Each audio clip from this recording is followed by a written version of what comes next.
오늘 하나님이 우리에게 주신 말씀, 부활절에 주시는 말씀입니다. 사도행전 17장 16절부터 18절까지의 말씀인데요. 우리 한 목소리로 새 구절의 말씀을 함께 봉독하도록 하겠습니다.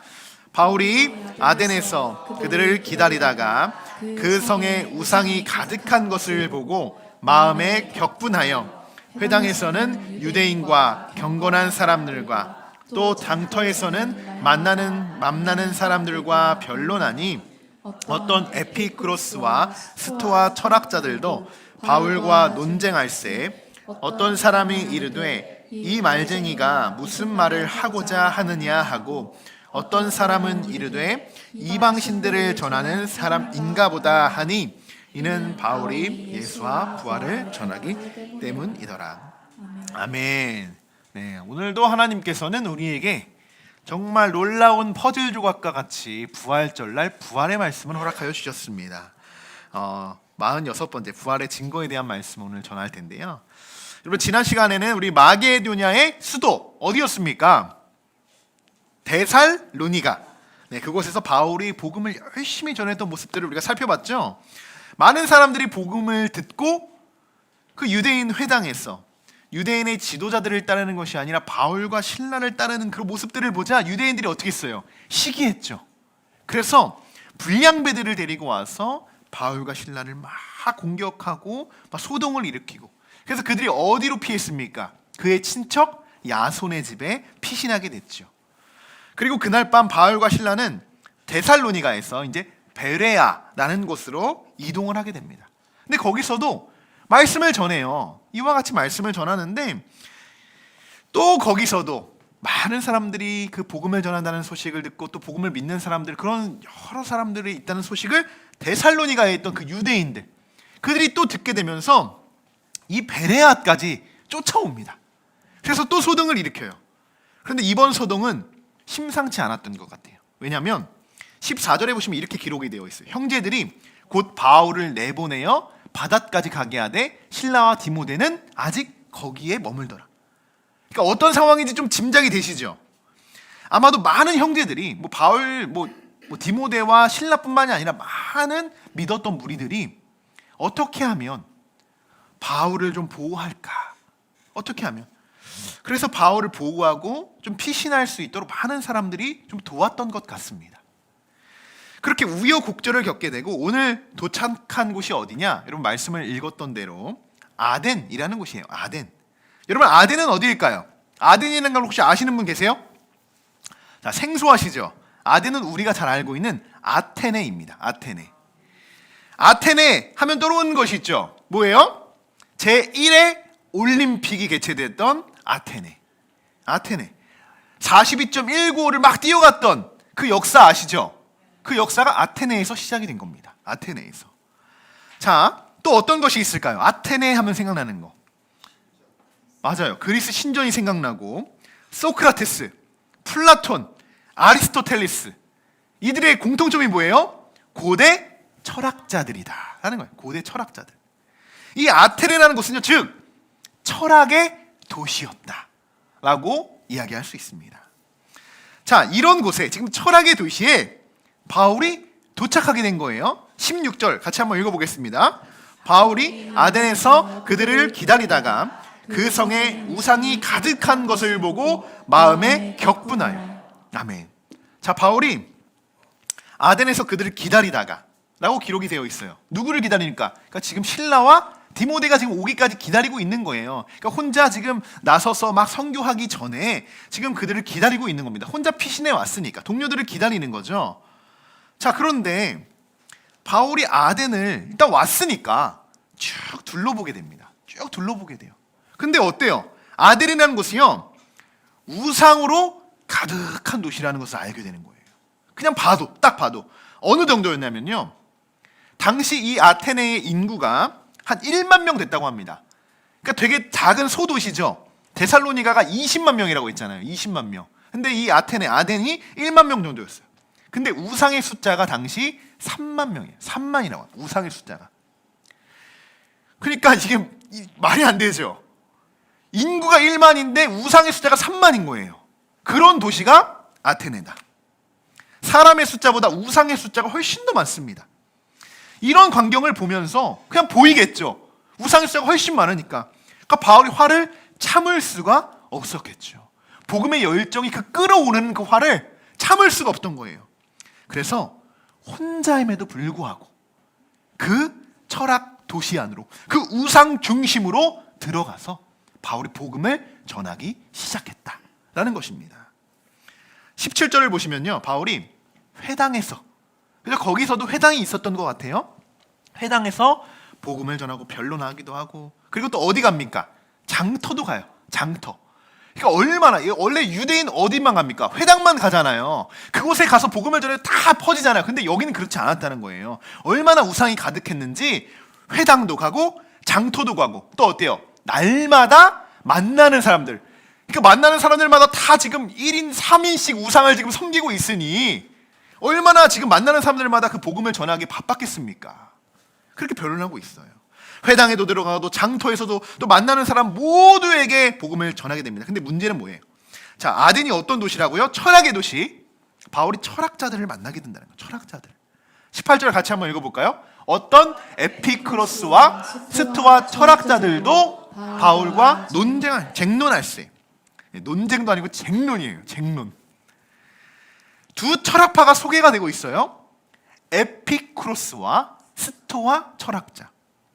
당시 이 그리스 헬라의 문화에 있어서 가장 유력한 학파가 이 두 학파였습니다. 이 두 학파. 자, 그러면 아주 잠깐이라도 이들이 성경에 나왔으니까 이들이 도대체 무엇을 주장하는 철학자들이었나, 무엇을 주장하는 학파들이었나라는 것을 우리가 살펴볼 필요가 있겠죠? 자, 에피크로스의 철학은요, 모든 선하고 나쁜 것은 쾌락과 고통의 지각에서 오는 것이다. 이렇게 믿는 철학자들이에요. 그러면 쾌락과 고통은 선함과 악함의 궁극적인 도덕의 기준이다 라고 믿는다는 거예요. 그것이.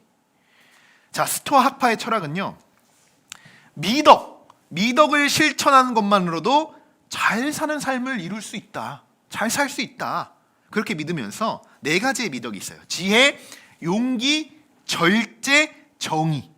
이것만 있으면 세상 살아가는데 문제가 없다는 겁니다.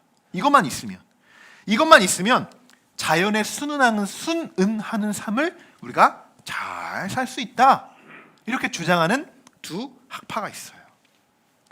자, 어떠십니까 여러분? 철학의 도시, 뭔가 좀 지적이어 보이고 뭐 좀 학식 있어 보이십니까? 저는 잘 모르겠어요. 저는 세상의 시점으로 바라보는 이 철학의 관점은요, 이 아덴의 도시를 그대로 비춰주고 있다고 생각합니다. 저는 뭐냐?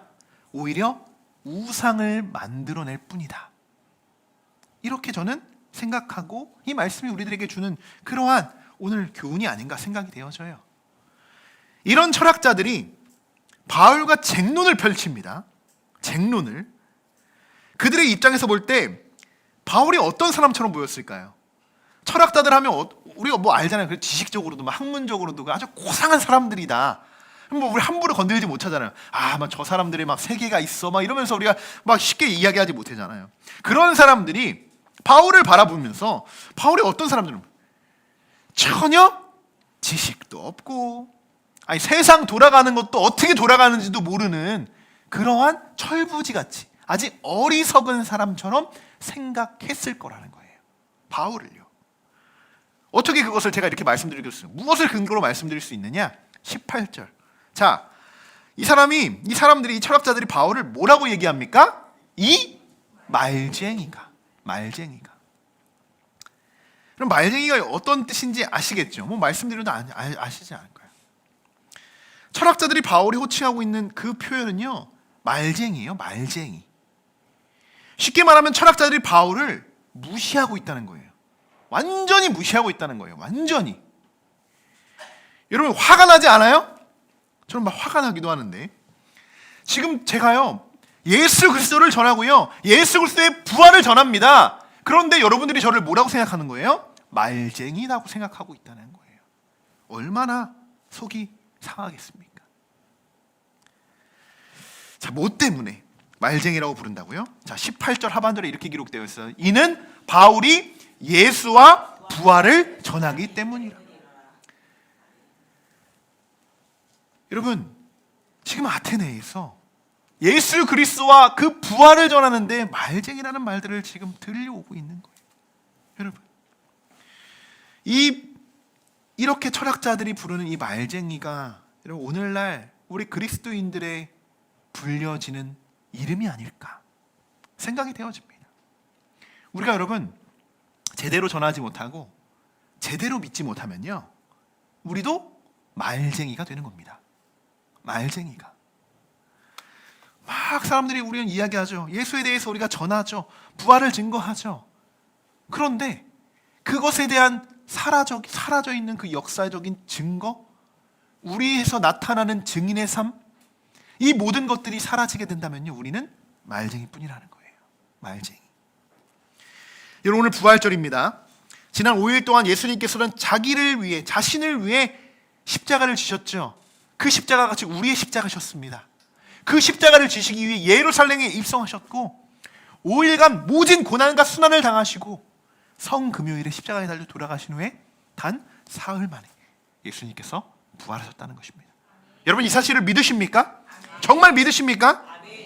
아직 믿어지지 않으시는 분들이 계신다면 오늘 예수님의 죽음, 부활, 아니 도대체 그것이 어떤 사연이고 우리에게 도대체 그것이 가져다주는 의미가 무엇인가, 이것에 대해서 우리가 조금 무조건 거부만 하지 마시고 오늘 한번 알아가고자, 한번 그것이 무엇인지 어떻게 해요? 알아가고자 하는 시간이 되셨으면 좋겠습니다.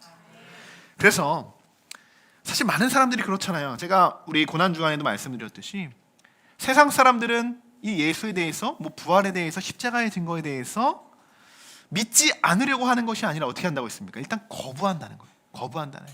그리고 저희에게 무엇을 요구한다고요? 증거를 요구해요. 증거를. 너희들이 믿는 예수, 그것에 대해서 그러면 증거를 가져와 봐라. 그러면 내가 그거 보고 믿겠다. 그렇게 우리 많은 세상 사람들은 우리들이 그것을 요구합니다. 요구해요.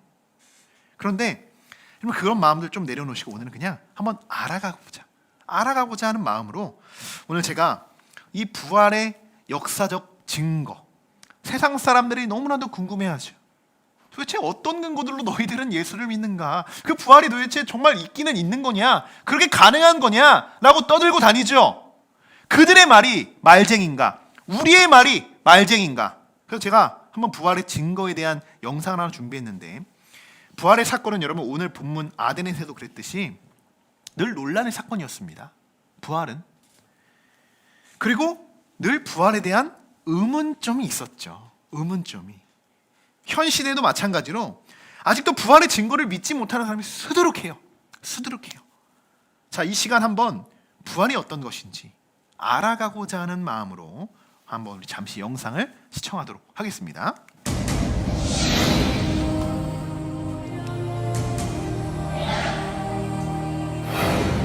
예수의 부활은 역사적 사실일까요? 사람이 어떻게 죽었다가 다시 살아날 수 있을까요? 예수의 부활을 역사적 사실로 여기는 기독교의 신앙은 단지 종교적 신념에 불과한 것일까요? 생애 말년에 유신론자가 된 영국의 철학자 앤터니 플루. 예수의 부활에 관한 증거는 다른 어떤 종교에서 주장하는 기적의 증거보다 월등하며 양적으로나 질적으로 비교가 안 될 정도로 다르다. 무신론자의 마음까지 움직이게 했던 증거. 현대인들이 납득할 만한 예수 부활의 증거는 과연 무엇일까요?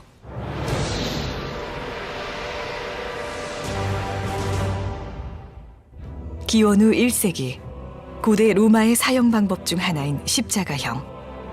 죄수 스스로 약 80kg 무게의 십자가 형틀을 짊어지고 형장으로 올라가 손목과 발에 못이 박힌 채 죽음을 맞이하는 잔인한 사형 방법. 예수는 로마 제국을 위협하는 인물로 고발되어 빌라도 총독에 의해 십자가형에 처해진 후 예루살렘에 있는 무덤에 묻혔습니다. 역사가 타키투스의 연대기 15권 44장 2절에도 빌라도 행정관에 의해 처형된 예수의 기록이 존재합니다. 부활을 믿지 않는 저명한 신약학자 게르트 류데만 역시 예수가 십자가에서 죽은 것은 논란의 여지가 없다라고 인정합니다.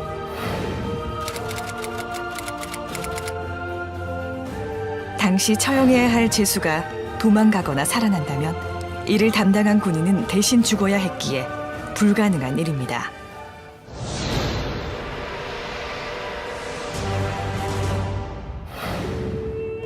예수가 죽은 지 사흘째 되는 날 새벽, 그의 무덤은 빈 상태로 발견되었습니다. 당시 무덤의 형태는 동굴 속에 관이 비치되어 있고 입구가 돌로 막혀 있었습니다.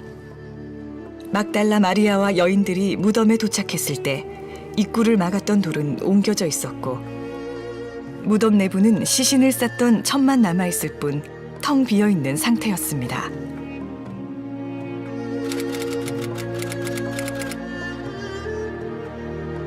로마 병사들이 예수의 무덤을 지키고 있었기 때문에 시신을 훔쳐가는 것은 불가능했습니다. 유대인들은 시신을 중요시했기 때문에 유대인들이 스승의 시신을 훔쳤다는 주장도 설득력이 약합니다. 만약 거짓 소문이 퍼지도록 바랬다면 빈 무덤을 처음 발견한 이가 여자라고 기록하지 않았을 것입니다. 유대 사회에서 여자의 사회적 지위는 굉장히 낮았으며 여자의 말은 믿을 수 없는 것으로 치부되었기 때문입니다. 저명한 종교 철학자이자 변증가 게리 하버마스, 예수의 빈 무덤에 대해 씌어진 2200여 개의 문헌을 조사한 결과 75%의 학자가 예수의 빈 무덤을 역사적 사실로 받아들인다고 주장하였습니다.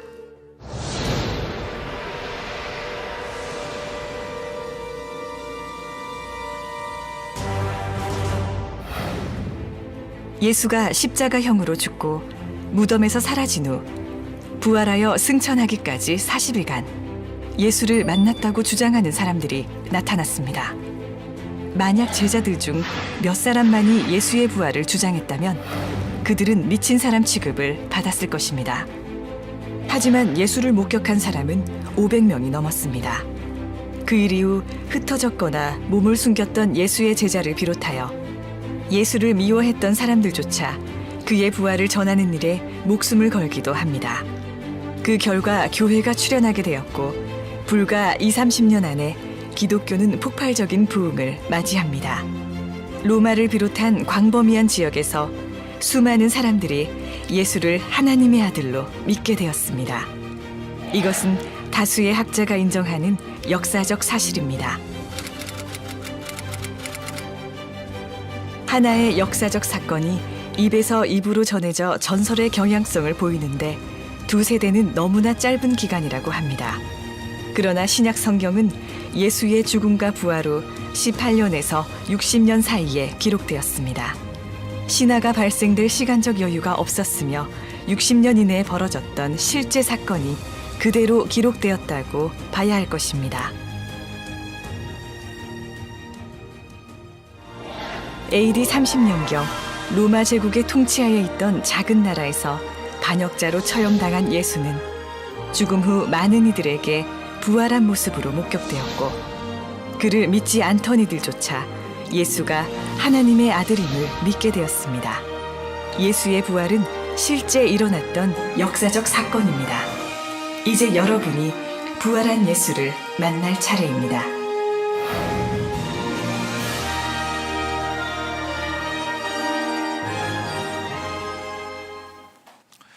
네. 자, 여러분, 예수의 이 부활 사건은 보셨듯이 역사적 증거로도 증명할 수 있음을 여러분 믿으시기 바랍니다. 지금 이 부활 사건만 그렇지 사실 요즘에 많은 과학자들이 이렇게 뭐 신학자들과 과학자들이 연합해서 그 사건들, 뭐 노아의 방주, 뭐 이런 여러 가지의 성경에 나온 사건들을 어떻게 해요? 증명해내는 작업들을 하고 있어요. 실제다라는 거예요. 그런 모든 것들을 증명하고 있습니다. 부활 사건, 그 중에 가장 중요한 사건이라고 이야기할 수 있는 모든 것도 성경 근거로, 그리고 그 많은 사람들 증인을 근거로 여러 가지 팩트를 증명하고 있다라는 거 여러분 믿음으로 고백하시기 바랍니다. 이 모든 기록이 여러분 성경에 기록되어 있습니다. 구약에서는 예수 그리스도의 오심과 모든 예언의 성취들이 기록되어 있죠. 그리고 예언이 성취되었어요. 어디서요? 신약에서. 신약의 말씀에서 예언의 성취를 이루셨습니다. 저는 이렇게 생각해요. 역사는 인간이 써 내려가는 것이 아니라 하나님이 써 내려가는 것이다. 이렇게 생각합니다. 여러분, 이런 부활의 소식을 전하는 바울이요, 이제 아직도 아무나 그 아무 말이나 막 내뱉는 말쟁이처럼 여러분 보여지지 않으실 겁니다. 않으실 거예요. 처음부터 부활의 사건이 확 믿어지시는 분들이 계시는 반면, 그런 분들도 있겠죠. 확 믿어지시는 분들이 있는 반면 그렇지 못한 분들도 분명히 계십니다. 그러나 앞서 말씀을 드렸듯이 알고자, 제가 어떻게 해요? 이 영상 어떻게 보죠? 알고자 하는 마음으로, 그러한 마음만 있다면 여러분, 하나님께서 그분의 마음에 찾아가 주셔서요, 그 마음을 예수 그리스도의 고백으로 고백하게 되는 그 역사를 하나님이 이루실 것입니다. 자, 오늘 32절 말씀 같이 한번 읽어보도록 하겠습니다. 그들이 어떤 사람은 조롱도 하고 어떤 사람은 이 일에 대하여 내 말을 다시 듣겠다 하니. 아멘. 지금 바울이 그들과 쟁론하고 막 복음을 전하죠. 많은 사람들에게 복음을 전하는데요, 놀라운 것은 뭐냐, 바울이 전하는 복음을 듣고요, 이 철학자들의 마음도 조금씩 변하게 되었다는 것입니다. 변하게 되었다는 것. 바울이 그들에게 어떻게 부활을 증거했는지는 오늘 따로 말씀을 드리지 않을 텐데요, 22절부터 31절까지 바울이 이 철학자들과 많은 아테네에 있는 사람들에게 어떻게 복음을 전했는지, 어떤 메시지로 전했는지, 여러분 그 말씀은 여러분 한번 따로 읽어보셨으면 좋겠습니다. 이 내용은 조금 일반적으로 바울이 지금까지 전해왔던 설교와는 조금 달라요. 왜냐? 철학자들에게 전하는 복음이기 때문에 철학적인 메시지로 복음이 그들이 알아들을 수 있게, 그들의 사상에서 그들에게 잘 이것이 어떻게 보면 흡수될 수 있도록 바울이 아주 잘 설명해주고 있습니다. 여러분 꼭 질보에 가서 한번 읽어보시면 좋을 것 같고요. 그래서 철학자들은 지금까지 자신들이 가지고 있었던, 또 믿고 있었던 이 관점들, 이 고정관념들, 이것이 하나씩 부서지고 그리스도를 믿기 시작했다는 것입니다. 자, 여러분 여기서 우리가 무엇을 깨닫고자 합니까? 이들이 이렇게 이야기했어요. 그래, 네가 그렇게 전하는데 그래 한번 이야기해봐라. 우리가 한번 너의 이야기를 한번 들어보겠다. 알고자 하는 마음, 그 알고자 하는 마음만 있다면 하나님이 알고자 하는 마음을 어떻게 해요? 믿게 바꾸신다는 거예요. 믿게 바꾸신다는 거. 오늘 예수님도 우리들에게 여러분 이렇게 말씀하십니다. 우리 같이 한번 읽어보겠습니다.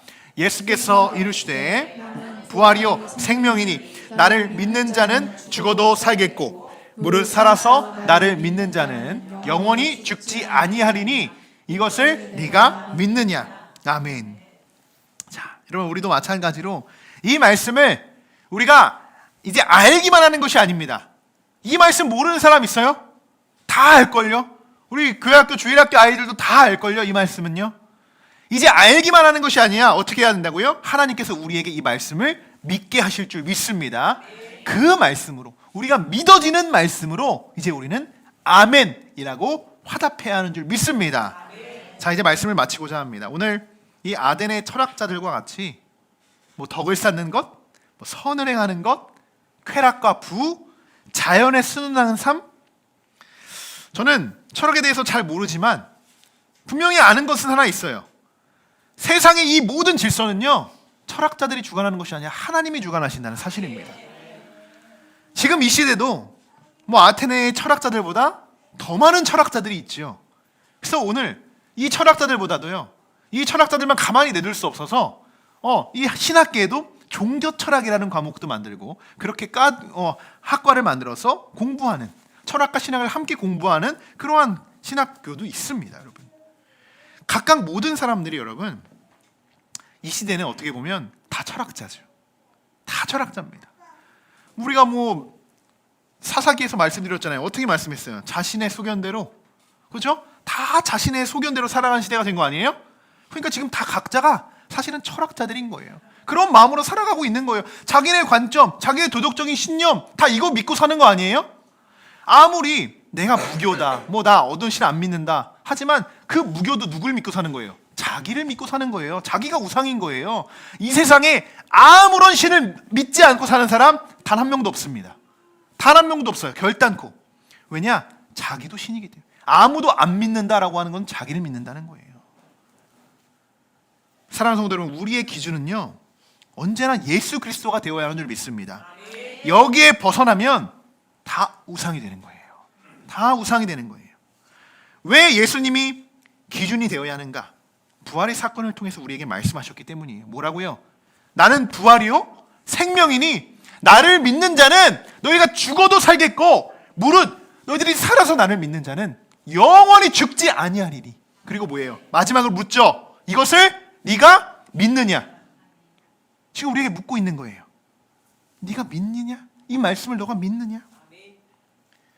여러분, 이 시간 역사적인 증거로도 우리가 믿고 성경적으로도 우리가 믿고 예수님의 음성으로도 우리가 믿는 우리 함께하는 교회 모든 성도분들이 되시기를 주님의 이름으로 간절히 축원합니다.